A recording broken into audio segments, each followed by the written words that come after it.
Guys আজকে একটা আজব ম্যাচ তোমাদেরকে দেখাবো। দেখতে পাচ্ছ আমার 11টা কিল এবং 2টি প্লেয়ার এলাইভ আছে, আমি সহ আরেকটা প্লেয়ার। তোমরা শেষ পর্যন্ত দেখো।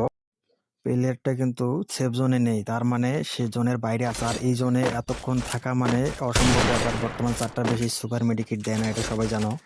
যেহেতু সে এতক্ষণ পর্যন্ত বাইরে আছে, তার মানে সবাই আমরা ভাবতেছি যে সে হ্যাকার।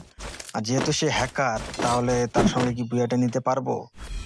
তোমরা শেষ পর্যন্ত দেখো, তাহলেই বুঝতে পারবা ম্যাচটা আসলে কি হয়। আমার ফ্রেন্ড গুলা তো সবাই বলতেছে যে এটা হ্যাকার হ্যাকার, আসলে কি সে হ্যাকার? চলুন শেষ পর্যন্ত দেখা যাক কি ঘটে। আমি এখানে দৌড়াদৌড়ি করতেছি, গুলি করতেছি, খোদেই ফায়ার দিচ্ছি, কারণ আমি তো জানি সে এখানে নাই, সে তার জায়গা মতো আছে।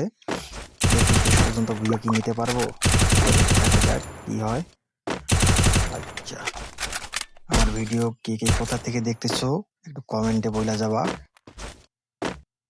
হ্যাঁ, আর আমার চ্যানেলটাকে সাবস্ক্রাইব করে দেবা।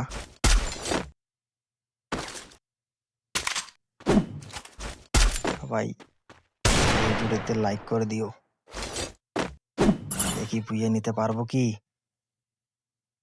দেখা যাক শেষ পর্যন্ত কি হয়। ভাই সাহেব, জন ছোট হয়ে গেছে, একদম ছোট হয়ে গেছে। জন জন নাই আর, জন শেষ।